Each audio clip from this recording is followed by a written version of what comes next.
I still remember the silence in that boardroom. The polished oak table gleamed under the fluorescent lights. The walls lined with photographs of our company's history. 40 years of blood, sweat, and victories. My victories. Yet in that moment, the very people I'd sacrificed for sat across from me, eyes cold, voices steady, plotting my exile. Michael, my only son, the boy I once carried on my shoulders during factory tours, sat at the head of the table. He should have been standing behind me, carrying on what I built. Instead, he leaned forward, his voice calm but laced with the arrogance I'd come to recognize as Sophia's influence.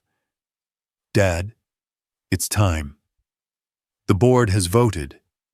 Effective immediately. You're being removed from daily operations at Hayes Dynamics. You'll remain as founder emeritus, of course. But the company needs fresh leadership." Sophia, my daughter-in-law, smiled slightly, her manicured nails tapping a rhythm on her legal folder. She was the one orchestrating all this. I could see it in the way her eyes locked on mine. Victorious, hungry. Her voice carried that razor-sharp edge only a corporate attorney could wield. "Richard, this is the best move for everyone. The industry is changing. Investors want youth, boldness, innovation. You've had your time. Now let us take Hayes Dynamics into the future." I looked around the table at men and women who had once shaken my hand in gratitude, who owed their careers to my relentless drive. Some avoided my gaze, ashamed. Others sat still, complicit. And my son, my own flesh and blood, wouldn't even meet my eyes. For a moment, I felt the weight of betrayal press against my chest. This was my life's work, a company I had built from a Detroit garage into a supplier for Ford and General Motors. Every brick of our headquarters carried my fingerprints, and now they wanted me out like an old machine, rusted and useless. But here's what they didn't know. I didn't survive recessions, oil crises, and corporate takeovers by surrendering. I didn't build Hayes Dynamics by folding when the world said, "You can't." I leaned back slowly, folding my hands together, and I smiled. The kind of smile that unsettled even the most confident opponent. They think I've lost, I thought to myself, but I have 40 years of experience and a plan they will never see coming. So I stood, straightened my tie, and gathered the leather folder I had carried into the room. I could feel their eyes on me, some smug, some uncertain. My son cleared his throat as if expecting me to beg, to argue, to collapse. Instead, I simply said, "Congratulations on your decision. I hope you're ready for the consequences." The room went still. Sophia's smile faltered just slightly, and I walked out, leaving behind the company I had given everything to, knowing full well that this was not an ending. This was the beginning of a war. They thought they had broken me. But betrayal has a way of sharpening a man's resolve. Stay tuned to the end of this video, because what happens next is more than revenge. It's justice. If you've ever witnessed a family betraying the person who gave them everything, leave a comment below. I'd love to hear where you're hearing the story from. When I close my eyes, I can still smell the oil and steel of that little garage on the east side of Detroit. It wasn't much. Just a cracked concrete floor, rusted toolboxes, and one second-hand lathe that broke down more than it worked. But to me, it was the birthplace of Hayes Dynamics. Back then, I didn't see the cracks in the walls. I saw potential. I worked 16-hour days, hands blistered, shirt soaked with sweat, chasing a dream no one else believed in. I borrowed against everything I had, my car, my house, even Evelyn's engagement ring once, just to secure a bank loan. First National looked me in the eye and said, "Richard, you'll drown in debt before you ever get off the ground." But I didn't drown. I swam. In those days, Detroit was a city of giants. Ford, General Motors, Chrysler, they were the heartbeat of America. And I wanted in. Not as another dreamer standing outside the factory gates, but as a supplier, someone whose parts kept those engines running. I knew if I could land just one contract, I could turn that dusty garage into something real. I'll never forget the day it happened. It was winter, the kind of cold that froze the grease right onto your fingers. I walked into a Ford Motor Company office in a suit that didn't quite fit, carrying a prototype axle I'd been refining for months. The man across the desk, a purchasing manager named Henderson, looked skeptical. But when I laid that part in his hands, the steel gleaming under the fluorescent lights, his eyes changed. "You built this in a garage?" he asked. "Yes, sir," I said. "And I can build 10 more by next week." That prototype became my first purchase order. 100 axles, 100 lifelines. I walked out of Ford that day with a piece of paper that meant survival. When I showed it to Evelyn, she cried. Not out of fear this time, but out of pride. Evelyn. God, she was the backbone of it all. She wasn't just my wife. She was my partner, my compass. When the orders grew and I needed someone I could trust to run the front office, I handed her the CEO title. She balanced the books, smoothed the investors, and kept my stubborn temper in check. She wasn't chasing recognition. She was building a future with me. And when our son Michael was born, I thought the Hayes legacy was secured. From the time he could walk, I brought him into the shop, sat him on my shoulders as sparks flew from welding torches. I wanted him to understand the value of hard work, the pride of building something with your hands. "Someday, all this will be yours," I told him once as we stood in the middle of the factory floor, machines roaring around us. His eyes were wide with wonder, and for a moment, I believed he would carry the torch even higher than I could. But life has a way of twisting even the purest intentions. Michael grew up with privileges I never had. Private schools, expensive tutors, summer camps while I was still eating cold sandwiches over a workbench. Evelyn and I told ourselves it was worth it, that giving him more would make him better. We never saw how entitlement was creeping in. When he met Sophia Carter, I thought it was fate smiling on us. She was brilliant, sharp as a knife, a rising star in financial law. She could walk into a room full of Wall Street executives and hold her own, her voice cutting through with authority. Evelyn adored her. I respected her, at first, but there was always something in Sophia's eyes, a hunger that went beyond ambition. She wasn't content with being part of Hayes' dynamics. She wanted to shape it, to own it, to bend it into something that reflected her will.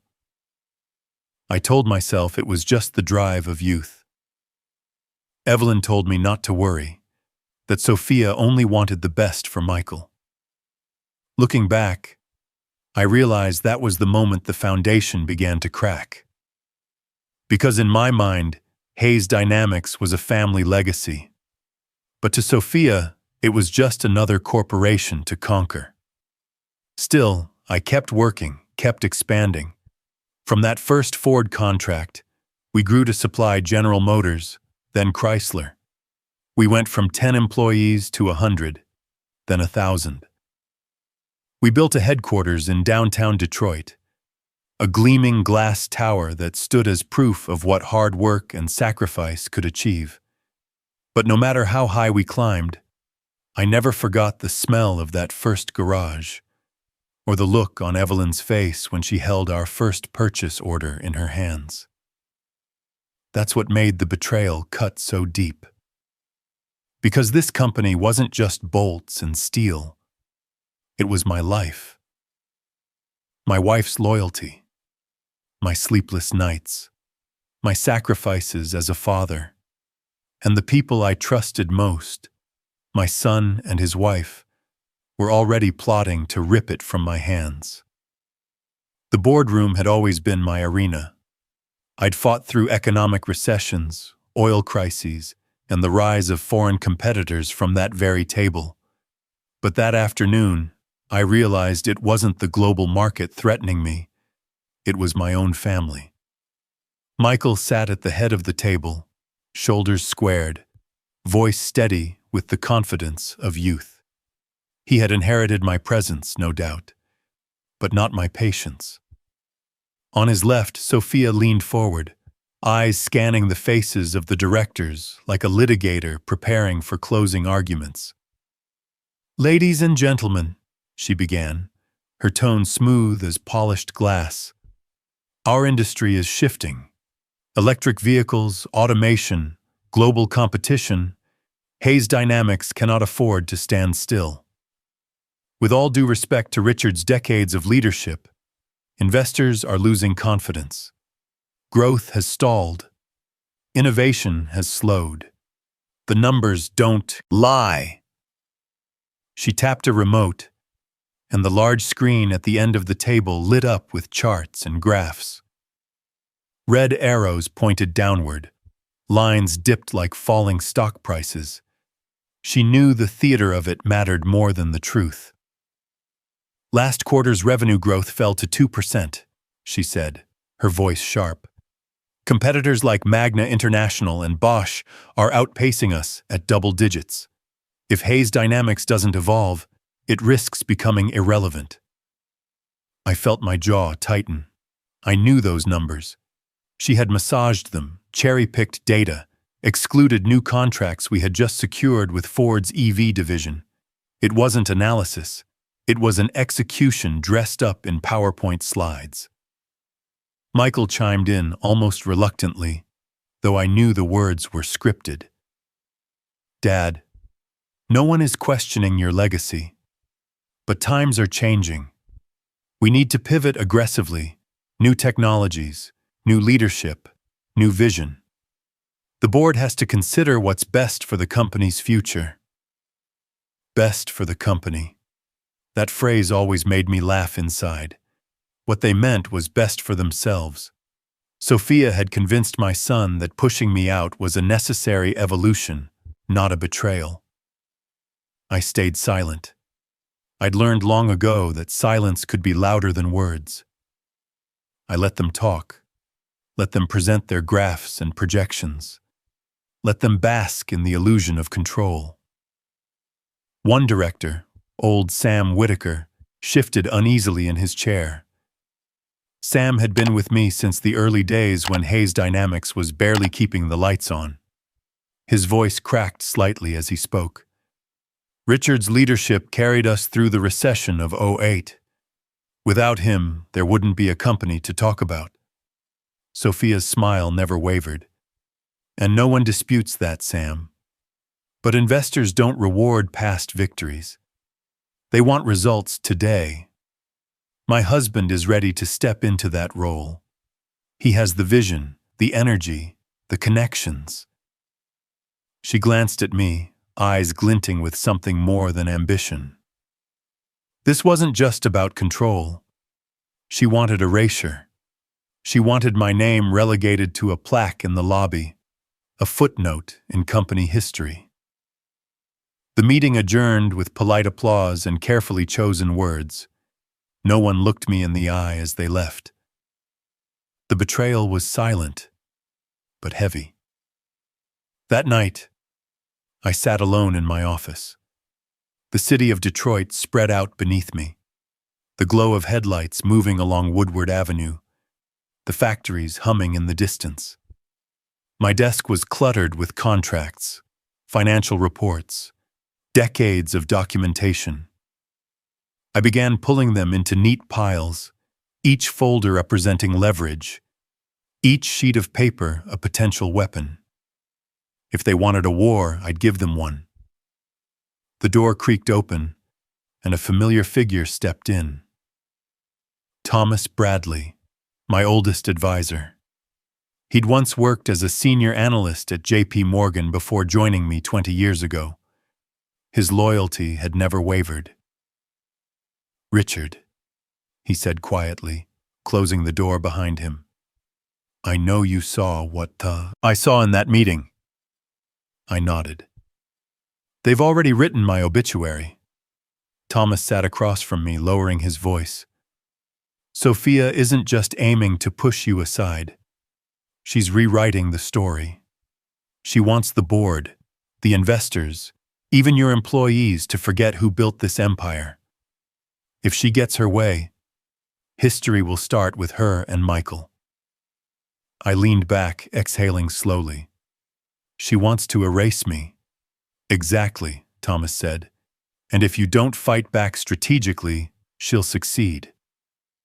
I opened a drawer, pulling out the first stack of files: audits, financial transfers, stock ledgers.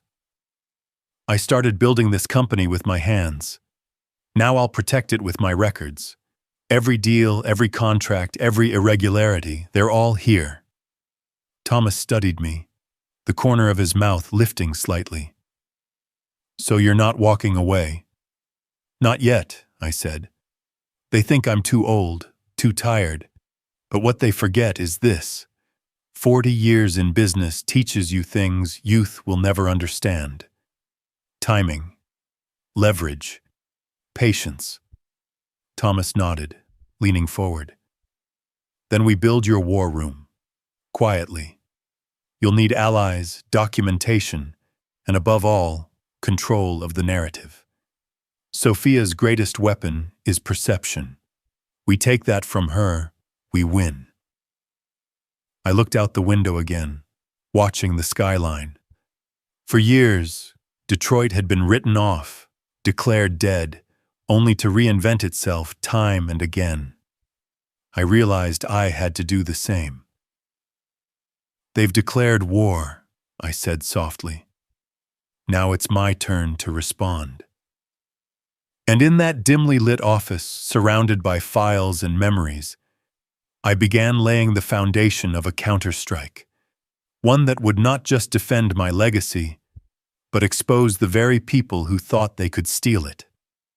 This wasn't retirement. This was war. The first step in any war isn't the attack. It's cutting off the enemy's supply lines. And in the world of business, supply lines are made of money. For years, I had quietly arranged for a portion of my shares to transition to Michael. It was meant to be a gift, a father's way of ensuring that when I was gone, the company stayed in the family. Evelyn and I had drafted those documents together back when our son was in college. We wanted him to inherit, not just wealth, but responsibility. But after that board meeting, I walked into my attorney's office with a different resolve. "Cancel the transfers," I told him flatly. His eyebrows rose. "All of them." "Richard, that represents—" "I know what it represents," I interrupted. "It represents leverage, and I'm not giving that away to a boy who thinks betrayal is leadership." By the end of the week, every share earmarked for Michael had been clawed back under my direct control. He wouldn't know it yet. The paperwork was quiet, buried in corporate records. But when the time came, that absence of ownership would hit him like a steel hammer. The second step was evidence. Sophia thought she could play with numbers, then numbers would be her undoing. I spent long nights in my old office, surrounded by dusty binders and glowing computer screens. Every financial statement for the last 3 years passed through my hands. I studied them the way a general studies enemy maps, marking irregularities, tracing patterns. And there it was, the trail. Sophia had been bleeding company funds into what she called innovation portfolios. At first glance, they looked like strategic investments, technology startups, real estate partnerships, alternative assets. But the deeper I dug, the more I saw the recklessness. $50,000 into a shaky cryptocurrency exchange that collapsed within 6 months. Hundreds of thousands funneled into luxury condos in Miami Beach. Properties registered under shell companies with no clear returns. Venture capital funds with no audited statements, no credible boards, nothing but smoke and mirrors. This wasn't innovation. It was gambling. And she was using Hayes Dynamics' balance sheet as her casino. I leaned back in my chair, running my hand across the grain of the oak desk. It had been Evelyn's idea to buy this desk when the company first went public. She said a man needed a strong table if he was going to sign his name to history. Her voice came back to me in that moment, as clear as if she were standing beside me. "Richard, don't let love blind you. Numbers don't lie. People do. Promise me you'll always see the difference." I closed my eyes, remembering her hand on mine the day she said it. She had been the cautious one, the one who reminded me that family and business should never mix without boundaries. I hadn't listened. I'd believed that loyalty could be inherited, that blood was enough to guarantee integrity. Now I knew better. By midnight, I had compiled 2 thick folders, one digital, one paper, each filled with transactions, cross-references, and notations that painted a clear picture. Sophia was guilty of reckless mismanagement, possibly even fraud. I didn't plan to reveal it yet. Timing was everything. Expose her too early, and she'd twist the narrative, claim it was all part of some grand strategy. No, I needed her to feel untouchable, invincible. That was when pride would blind her, and that's when I'd strike. As I packed the folders into my briefcase, I looked around the office one more time. The framed photo of Evelyn and me on our first day in the new headquarters still sat on the shelf. She was smiling, proud, her hand on my arm. Back then, I thought the battle was against competitors, against markets, against the grind of capitalism. I hadn't realized the true war would be fought within my own family. I whispered to her photograph, almost as if she could hear me. "Don't worry, Evie. They won't erase me. Not from this company. Not from history." The next morning, I walked into the office as if nothing had changed.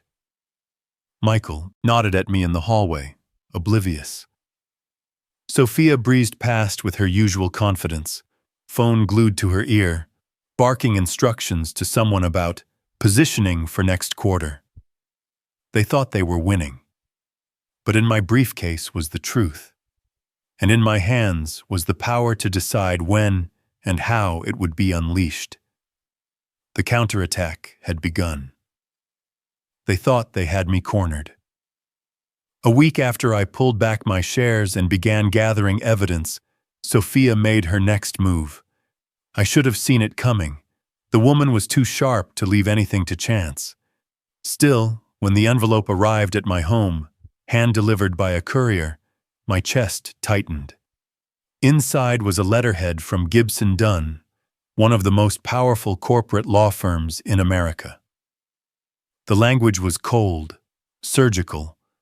Preliminary notice of legal action alleging abuse of board authority, breach of fiduciary duty, and obstruction of company growth. In plain English, they were accusing me of being an old tyrant clinging to power. The words stung, not because they were true, but because they were designed to erode confidence. This wasn't about court. It was about perception. Feeding whispers to the board, leaking to the press, convincing investors that Richard Hayes was no longer fit to sit in the chair he built. Michael's name was on the document too, though I doubted he had written a single line. This was all Sophia. Her fingerprints were on every comma. I sat in my study that night with the document spread before me, the firelight flickering against the pages. For a brief moment, I thought of Evelyn again. She used to say, "When the wolves circle, don't waste your breath shouting. Load the rifle and wait." So I waited, and I loaded. Through my old contacts in the banking world, I reached out to an old friend, Daniel Reeve, a compliance officer who had cut his teeth at JP Morgan before moving into regulatory affairs. Over a discreet dinner in a quiet Detroit steakhouse, I slid a folder across the table. Inside were copies of the irregular transfers I had discovered, Sophia's innovation portfolios. Daniel's brow furrowed as he flipped through the pages. "This isn't strategy," he muttered. "This is misappropriation. Look here. These real estate shells in Miami? Zero disclosure. And this crypto exchange? It was already flagged by the Treasury Department for money laundering risks." I sipped my bourbon and let him talk. "What do you want me to do, Richard?" he finally asked. "I want the truth to speak louder than her lies," I said.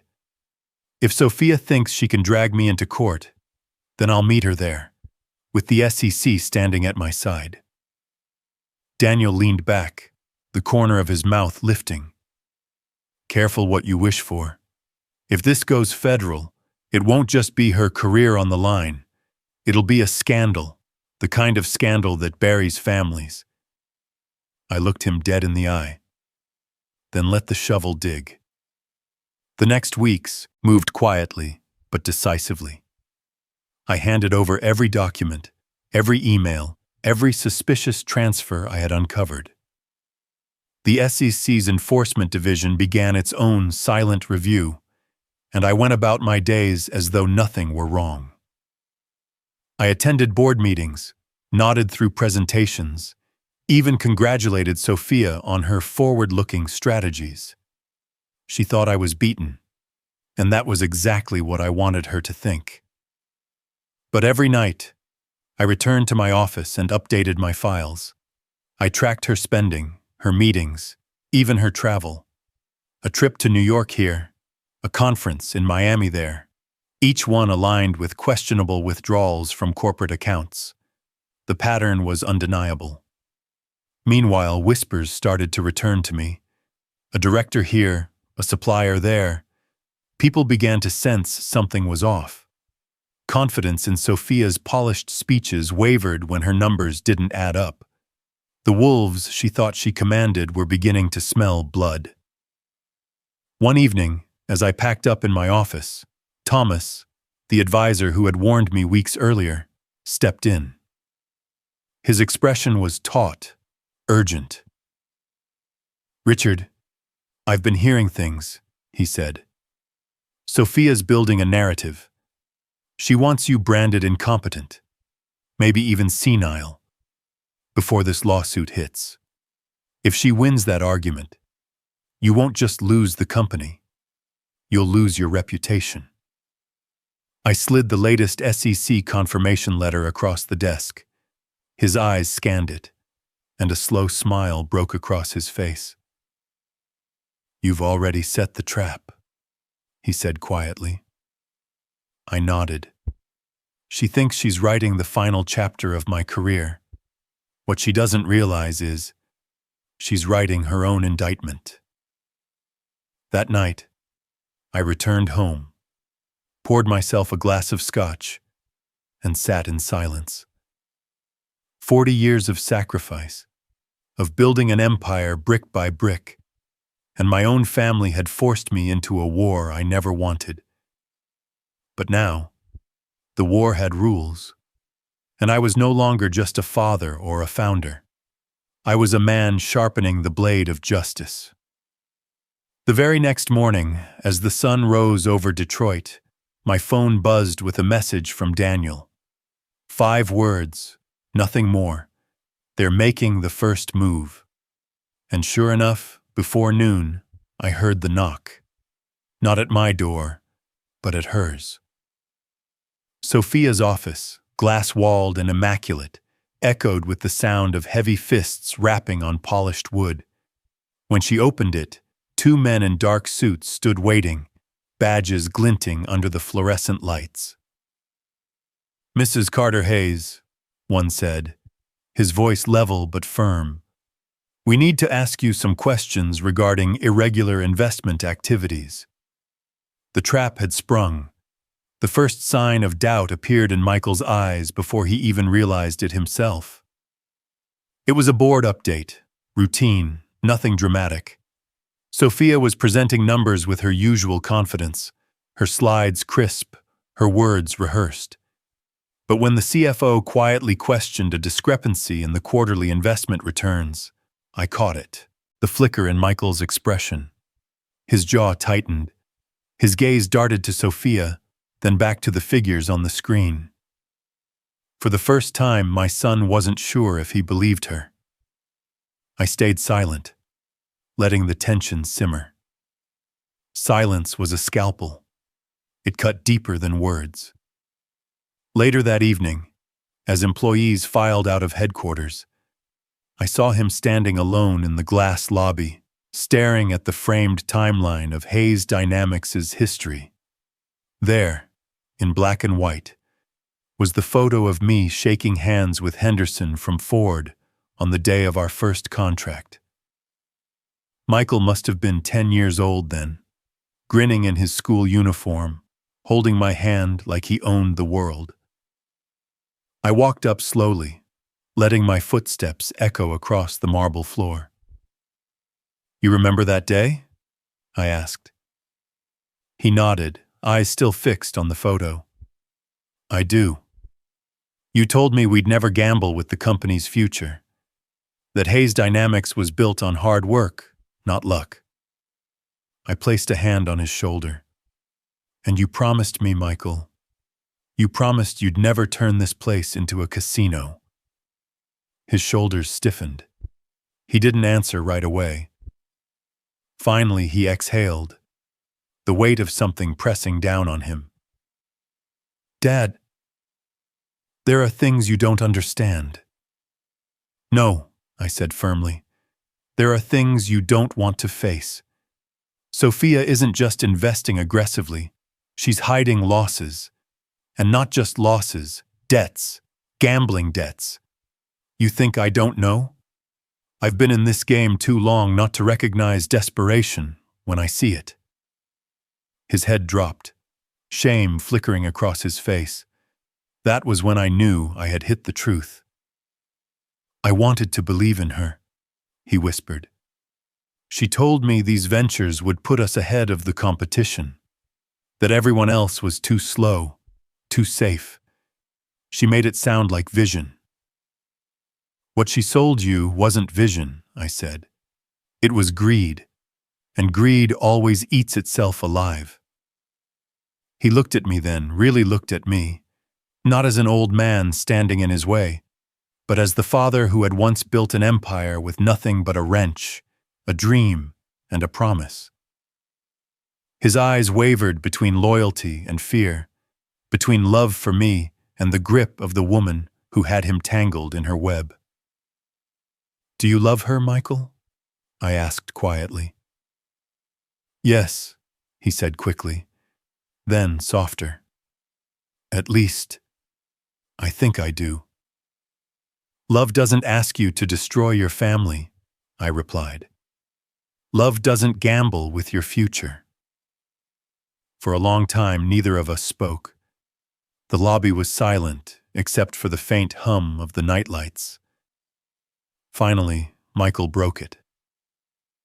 "What do I do?"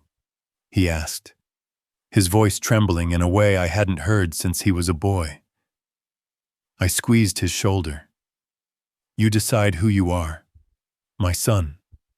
The man who once swore he'd honor this company, or Sophia's shadow, dragged wherever her ambition leads." He didn't answer. Not yet. His silence told me he was still chained, still torn between two worlds. But the crack was there. I had seen it in his eyes. And cracks, once they form, only spread wider. Michael's loyalties are wavering, but the battle is not over. The next battlefield will not be the boardroom, but the courtroom. Please stay tuned for part 2. Ambush in the courtroom. The courthouse smelled of polished wood and old paper, the kind of scent that carries the weight of 1,000 verdicts. I'd walked into many battles in my life. Negotiations, boardroom wars, midnight deals. But this was different. This was personal. Sophia entered like a queen stepping into her throne room. Navy power suit, flawless hair, heels clicking against the marble floor. Beside her, Michael trailed with a hollow look in his eyes, not quite meeting mine. He couldn't. Her lawyers, sharks from Gibson Dunn, set up thick binders of documents, stacks of exhibits, rows of sleek laptops. They looked confident, too confident.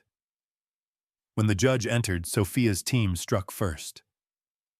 "Your Honor," her lead counsel began, "we are here today because Hayes Dynamics is being jeopardized by its founder's inability to perform his fiduciary duties. Mr. Richard Hayes, at 70, has shown repeated lapses in judgment. His erratic decisions, resistance to change, and refusal to transition. Leadership threaten not just shareholders but the stability of thousands of employees." They spoke of me as though I weren't sitting 20 feet away, as though I were already a relic, a man crumbling under the weight of time. Sophia nodded along, her expression solemn, almost rehearsed grief. They produced charts showing supposed revenue declines, affidavits claiming I dismissed modern innovation, and even snippets of emails taken out of context, twisted to sound like paranoia. The judge turned to me. "Mr. Hayes, do you have a response?" I stood slowly. The room was silent. My leather folder felt heavy in my hands, but not as heavy as the truth inside it.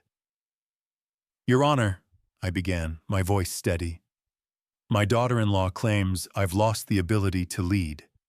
What she doesn't want you to see is what she's been doing with that leadership." I opened the folder and pulled out the first document. "This," I said, holding it up, "is a contract Sophia Carter Hayes signed with a so-called innovation fund. On the surface, it looks like a legitimate investment, but the signatures from the partner side?" I pointed to the name. "Forged, verified by an independent handwriting analyst. The fund itself? Nothing but a shell company, controlled by one of Sophia's associates." The room shifted. Even the Gibson Dunn attorneys stiffened. I laid down the next file. "Here we have a $250,000 wire transfer, supposedly for a joint venture in Miami real estate. Except the property doesn't exist. The LLC was dissolved 6 months before the transfer. Where did the money go? Straight into an offshore account." I moved methodically, each document another nail. Cryptocurrency losses hidden under vague accounting codes. Luxury apartments registered under corporate expense. Personal debts disguised as strategic consulting fees. The judge leaned forward.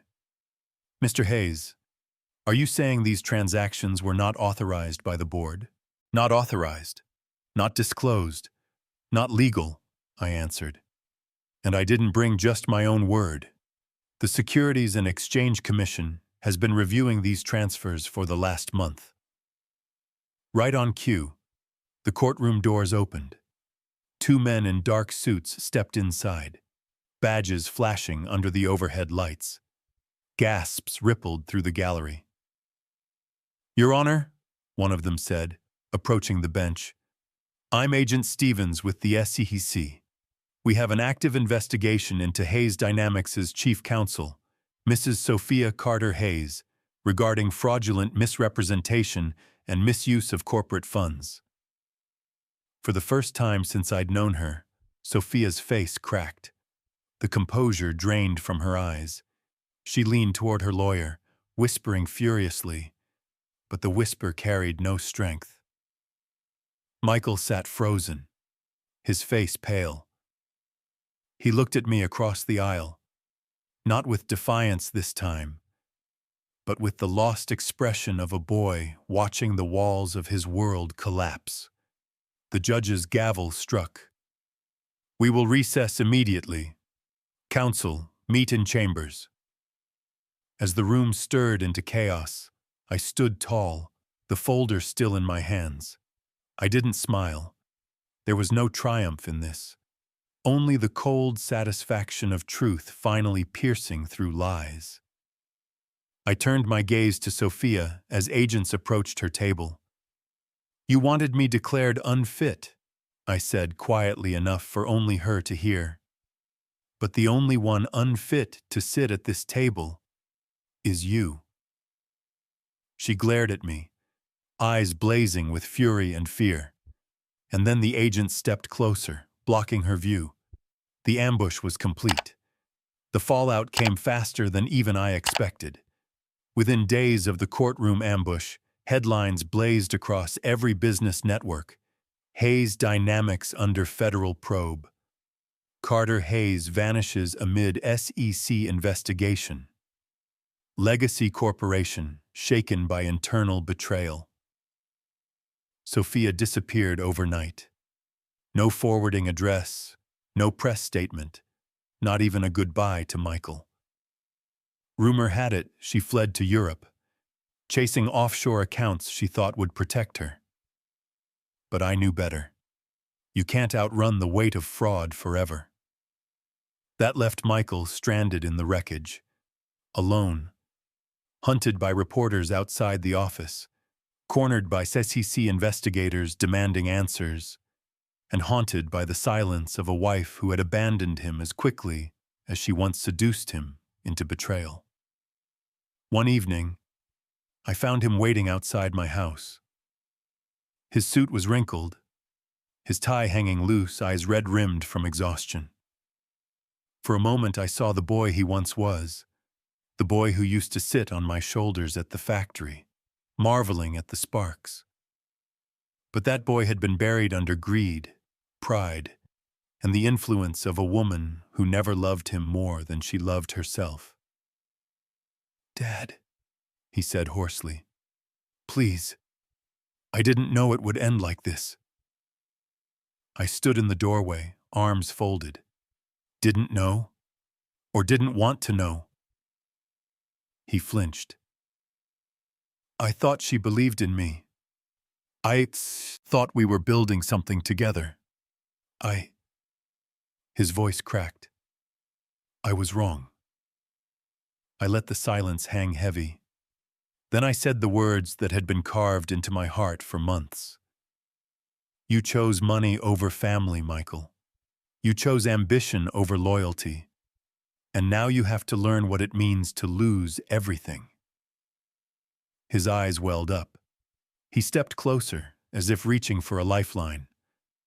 "Please, Dad, help me fix this. Tell me what to do. I can make it right." I shook my head slowly. "No, this isn't my lesson to learn. It's yours. I warned you. This company wasn't meant to be a casino. And yet, you let her turn it into one. You let her gamble with everything we built. And you stood by while she tried to erase me from history." He swallowed hard. Words caught in his throat. I could see the regret, the shame, the weight of consequences finally crashing down on him. But I also knew it was too late.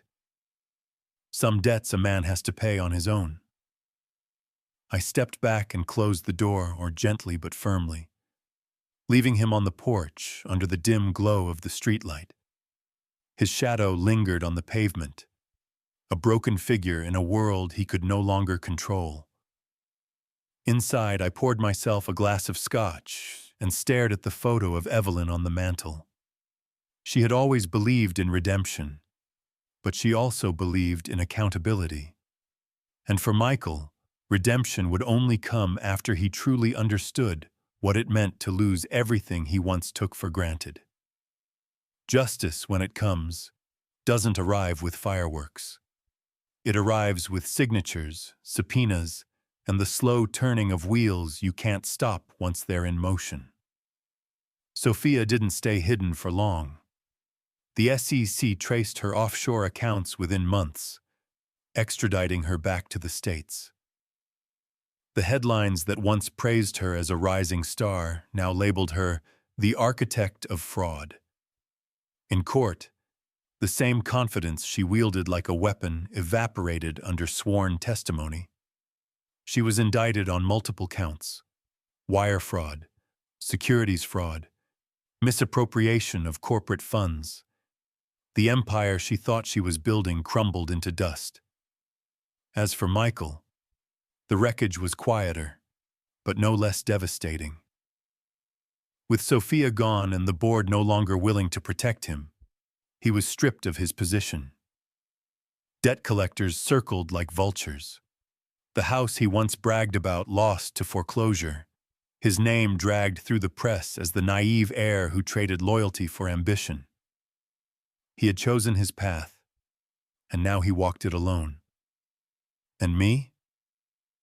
I made my choice too. I sold the majority of my shares to Ford Motor Company. It felt fitting. The same corporation that had once handed me my very first contract now ensured Hayes Dynamics would survive long past me. The deal was generous, but I didn't pocket the fortune. Instead, I carved out a portion to create the Evelyn Foundation, a charity devoted to funding scholarships for young engineers and housing projects for veterans. Evelyn had always wanted our work to serve more than just balance sheets. Now her name would live on and every life changed, every home built. The morning I announced my retirement, I walked through the glass doors of Hayes Dynamics one last time. The lobby was crowded. Employees, executives, even factory workers who had driven in from the plant. As I stepped inside, they rose from their seats. One by one they stood, a silent wave of respect that washed over me. I didn't cry, I didn't stumble. I simply walked, the sound of their applause filling the hall like thunder. At the far end, the portrait of Evelyn hung on the wall, her smile gentle, her eyes alive with the same fire that had guided me through every storm.